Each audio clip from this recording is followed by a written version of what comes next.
Así es como mi padre destruyó mis sueños para proteger al hijo consentido y se negó a pagar por mi educación, pero al final me aseguré de que pagara caro por ello.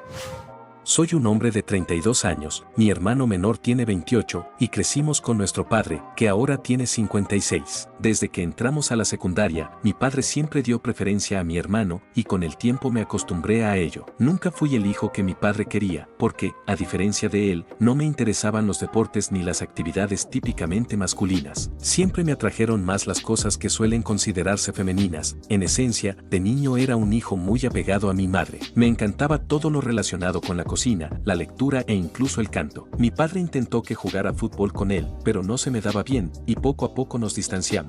Mi hermano, por el contrario, era exactamente el hijo que mi padre quería. Era fuerte y valiente, no tenía miedo de ensuciarse o incluso de hacerse daño. Era el hijo perfecto para mi padre, y era evidente que él quería mucho más a mi hermano que a mí. Siempre hablaba de él con entusiasmo, mientras que hacia mí nunca expresó algo similar. Mi madre, sin embargo, nos trataba a ambos por igual, era justa con los dos, y por eso la amaba más a ella. Realmente intenté mejorar mi relación con mi padre y pasar tiempo con él, pero después de que nos distanciamos, él no mostró mucho interés en reconstruir nuestro vínculo. Lamentablemente, el pegamento que mantenía unida a nuestra familia en ruinas, mi madre, falleció cuando yo estaba en 8º grado. Tenía cáncer, y para cuando lo detectamos, ya era demasiado tarde para hacer algo. Se fue antes de que tuviéramos tiempo de asimilarlo. La muerte de mi madre literalmente me destrozó, y en ese momento me sentí perdido. Mi único consuelo era la cocina, y cocinaba algo nuevo cada día, como si mi vida dependiera de ello. Mi madre era una excelente cocinera y a menudo me decía que, si no la hubieran obligado a hacerse cargo del negocio de su padre, probablemente habría sido chef. Por eso, cocinar era lo único que me daba alivio, ya que ni mi padre ni mi hermano me ayudaron a enfrentar mis emociones. Ellos reprimieron cualquier reacción ante la muerte de mi madre y, si acaso, se alejaron aún más de mí, mientras que en familias normales tragedias como esta suelen unir a las personas. Mi pasión por la cocina enfurecía mucho a mi padre y constantemente me insistía en que saliera, por el amor de Dios, de la cocina y me dedicara a algo más masculino. Un día, cuando perdió la paciencia, me dijo que, si volvía a verme en la cocina, me obligaría a hacer todas las tareas del hogar. Me ordenó que fuera como mi hermano y me volviera hombre, lo que terminó en una gran pelea en la que le dije que nunca me había querido, y él lo admitió. Todo salió finalmente a la luz y, en esencia, fue la última vez que hablé tan abiertamente con mi padre, porque después de eso dejé de intentar ganarme su aprobación y él tampoco mostró interés en intentarlo. Durante los años siguientes, pasé todo mi tiempo en mi habitación, escuchando música y aprendiendo nuevas recetas. Estaba decidido a construir una carrera como chef no solo por mí, sino también en honor a mi madre. Mientras tanto, mi relación con mi padre se limitaba únicamente a lo necesario. Mi hermano tampoco me prestaba mucha atención y me ignoraba igual que mi padre. Tras la muerte de mi madre, básicamente no me quedó nadie en quien pudiera confiar. Finalmente, cuando llegó el momento de entrar a la universidad, decidí postular tanto a algunas de las mejores escuelas culinarias como a universidades convencionales. No sabía si mi padre estaría de acuerdo, pero al menos tenía que intentarlo. Ese verano, en secreto, hice una pasantía en un restaurante, gané experiencia y conseguí una carta de recomendación, lo que me ayudó muchísimo. Al final, fui aceptado en varias escuelas, incluida una de las mejores, ubicada en Francia. Estaba emocionado de que finalmente hubiera sucedido, pero al mismo tiempo nervioso, porque tenía que pedirle a mi padre permiso para hacer el viaje. Ya estaba preparado para suplicarle si empezaba a dudar, porque no podía permitirme renunciar a mi sueño bajo ninguna circunstancia, así que le conté todo a mi padre. Aunque estaba preparado para que me dijera que no, argumentando que no era una profesión masculina, no estaba en absoluto listo para su negativa total a pagar mis estudios. Todavía recuerdo lo impactado que me sentí cuando dijo que no financiaría mi educación, a pesar de que no era pobre. De hecho, tenía suficiente dinero para enviarme a Francia, pero no se trataba del dinero. La razón era que, si iba a Francia y asistía a una escuela tan prestigiosa, haría que mi hermano menor se sintiera inseguro. Él ya tenía dificultades con sus estudios y no lograba concentrarse, así que mi padre quería que yo asistiera a una universidad local o encontrara la manera de pagar mi educación por mi cuenta. Quedé devastado al ver que mi padre podía ser tan cruel con su propio hijo y no sabía qué decirle. Intenté explicarle lo importante que era esto para mí, pero se mantuvo firme y rechazó categóricamente pagar mis estudios. Incluso dijo que el bienestar bienestar de mi hermano era su máxima prioridad y que no quería que yo compitiera con él. No podía creer lo que estaba pasando, porque no podía imaginar que otro padre en el mundo arruinaría los sueños de su hijo por favorecer a su preferido. Tras largos intentos de persuadirlo y entre lágrimas, cuando aún se negaba a ceder, monté una enorme pelea, le dije muchas cosas hirientes y me fui de su casa para siempre. Me mudé con mi tía materna, la hermana mayor de mi madre. La única razón por la que no lo había hecho antes era porque encontraba consuelo en la casa donde crecí con mi mamá y no quería cambiar de escuela, lo cual habría sido necesario si me mudaba con mi tía, ya que vivía lejos de la secundaria a la que asistía. Le conté todo, como mi padre se había negado rotundamente a pagar mi educación y que necesitaba su ayuda. Fue terrible pedirle una suma tan grande de dinero, especialmente porque ella no era tan adinerada como mi padre. Sin embargo, me aseguró que se haría cargo de todos mis gastos. De alguna manera, logró organizarse con sus amigos y entre todos me ayudaron a ir a la escuela de cocina de mis sueños, algo por lo que siempre le estaré agradecido. Cuando llegué allí, trabajaba a medio tiempo y trataba de aprovechar al máximo todo mi tiempo para justificar el dinero que se había gastado en mí. Trabajé mucho y, poco a poco, fui avanzando. Cuando terminé mis estudios, era uno de los chefs más talentosos de la escuela y encontré trabajo solo unos meses después de graduarme. Conseguí un empleo en un restaurante francés muy prestigioso y enviaba la mitad de mi salario a mi tía para empezar a devolver la deuda. Tuve suerte de no haber tomado un préstamo estudiantil, porque de haber sido así, quizás nunca habría podido pagarlo. Trabajé en Francia durante varios años y, después de ahorrar suficiente dinero para abrir mi propio restaurante, regresé a los Estados Unidos. Durante algunos años, trabajé como chef en otro restaurante, mientras perseguía mi objetivo de algún día tener mi propio lugar. Todo se concretó hace unas semanas y finalmente pude abrir el restaurante por el que tanto había trabajado. Dos de mis amigos, con quienes me encontré en Francia, también se unieron a mi negocio y se convirtieron en copropietarios, así que me sentí muy feliz cuando me dejaron elegir el nombre para el restaurante. Decidí nombrar el restaurante en honor a mi madre, lo que resultó ser una feliz coincidencia, ya que tenía un nombre muy bonito y raro para nuestra ciudad. Finalmente, todo encajó. Hace unos días, organizamos una pequeña fiesta para un grupo selecto de invitados antes de la inauguración oficial. Por supuesto, invité a mi tía y a varios de sus amigos, quienes también ayudaron a pagar mi educación. También invité a un par de amigos de la escuela, pero eso fue todo. No invité a mi padre ni a mi hermano por razones evidentes. Incluso si hubiera querido, no habría podido hacerlo, ya que no hablaba con ellos desde que me fui de casa y nunca intentaron ponerse en contacto conmigo. Creo que, para todos nosotros, fue lo mejor, pero era de esperarse que de alguna manera aparecerían para apropiarse de parte de mi éxito, y eso fue exactamente lo que sucedió. Ellos llegaron a la fiesta una hora antes de que comenzara, pero la seguridad no los detuvo, porque compartíamos el mismo apellido, y dijeron que venían a darme una sorpresa. Al menos eso era cierto, ya que realmente me sorprendí al verlos. Mi padre y mi hermano me saludaron como si nunca hubiera sucedido nada malo entre nosotros y fueron increíblemente amables conmigo, probablemente por primera vez en mi vida. Me quedé paralizado cuando entraron al restaurante. Mis amigos notaron que algo no estaba bien y saludaron educadamente a mis familiares, dejándonos a solas. Les agradezco mucho que hayan percibido mi incomodidad. Todavía no me recuperaba del shock cuando de repente me entregaron un regalo, un retrato de mi madre. Mi padre incluso dijo que lo había encargado especialmente para mí, para que lo colgara en mi restaurante. En cuanto escuchó que había abierto un nuevo y elegante restaurante con ese nombre, enseguida supo que era yo. Incluso añadió que siempre supo que tenía talento. Mi hermano también se unió al coro de elogios, diciendo que estaba increíblemente orgulloso de mí. No podía creer lo que estaba oyendo y de inmediato supe que había algo extraño en todo esto. Me quedé en silencio, esperando a que llegaran al punto, porque sabía que había una razón detrás de esa visita. Finalmente, dieron a conocer su propósito. Resultó que mi hermano ahora trabajaba como barman, y eso solo gracias a que mi padre convenció a un amigo suyo para que lo contratara en su club. Las calificaciones de mi hermano siempre habían ido en picada a lo largo de la escuela y la universidad, por lo que nunca pudo conseguir el puesto bien remunerado en el que mi padre siempre había puesto sus esperanzas. Además, también comenzó a volverse perezoso durante los partidos de fútbol en la escuela, lo que le impidió conseguir una beca deportiva. Querían que hiciera a mi hermano socio en el negocio para que tuviera un puesto más respetable, aunque no había hecho absolutamente nada para merecerlo. Estuve a punto de soltar una risa, pero logré controlarme y les dije que lo pensaría. Por supuesto, no tenía la intención de pensarlo en serio, simplemente no quería rechazarles de inmediato. Quería que se quedaran en la fiesta porque tenía un plan mejor, humillar a mi familia, que salió a la luz tan pronto como escuchó sobre mi éxito. Ellos parecían contentos, pero, Dios mío, no tenían ni idea de lo que les esperaba. Con el paso del tiempo, comenzaron a llegar los invitados, y al cabo de una hora todos los que había invitado ya estaban en el restaurante. Pasé la velada charlando con los invitados, mientras que mi padre y mi hermano también se paseaban de un lado a otro, conversando con todos. Incluso escuché cómo se jactaban de mí ante algunos de los invitados y me sorprendió su descaro. Cerca del final de la noche, llegó el momento del brindis de los anfitriones, es decir, de mí y mis socios. Mis amigos hablaron primero, porque quería dejarlo mejor para el final. Finalmente, llegó mi turno. Ese día decidí decir todo lo que había estado guardando en mi corazón. Comencé agradeciendo a todos mis invitados y levantando mi copa en honor a mi madre, ya que gracias a ella pude lograr tanto. Siempre creí que fue su fe en mí desde mi infancia lo que me dio la confianza en mí mismo, y ese sentimiento se quedó conmigo incluso después de su partida. Después de rendirle homenaje, pasé a la parte en la que debía dirigirme a mi padre y a mi hermano. Mencioné que tuve que pedir prestado dinero a mi tía y sus amigos para poder ingresar a la escuela de cocina, y les agradecí por su ayuda. Finalmente, llegué al punto principal de por qué necesitaba un préstamo para mi educación. Todo se debió a mi familia. Conté cómo crecí con un padre que nunca me quiso, que no creía en mí y que constantemente me regañaba por mis intereses femeninos, como la cocina, y sobre mi hermano menor, que era una copia de él. Les conté a todos cómo mi padre se negó a pagar mi educación por miedo a que me volviera más exitoso que su hijo favorito, mi hermano menor, lo que me llevó a irme de casa. Pero, a pesar de todas las dificultades, pude levantarme y convertirme en quien soy hoy. Así que, en cierto modo,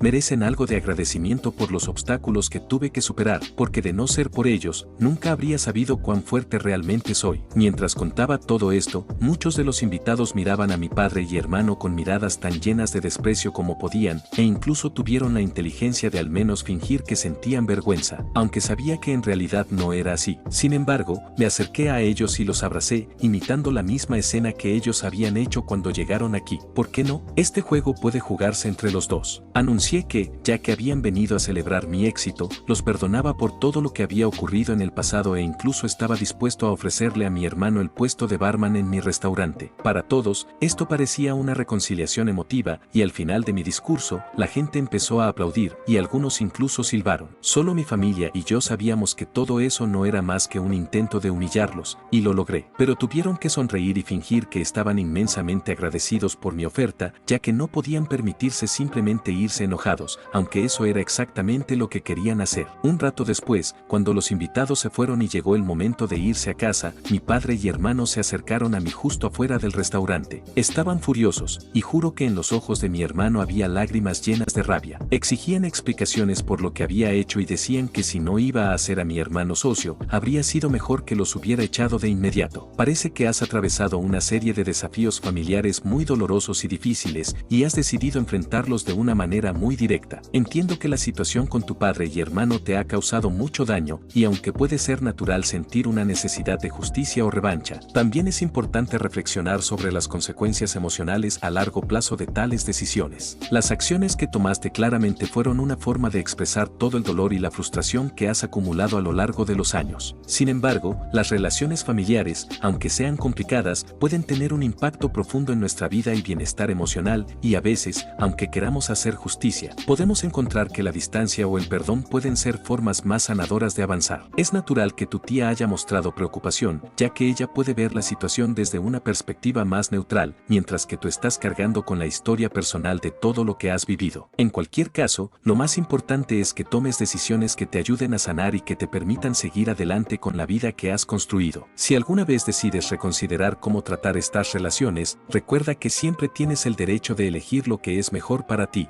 Actualización 1.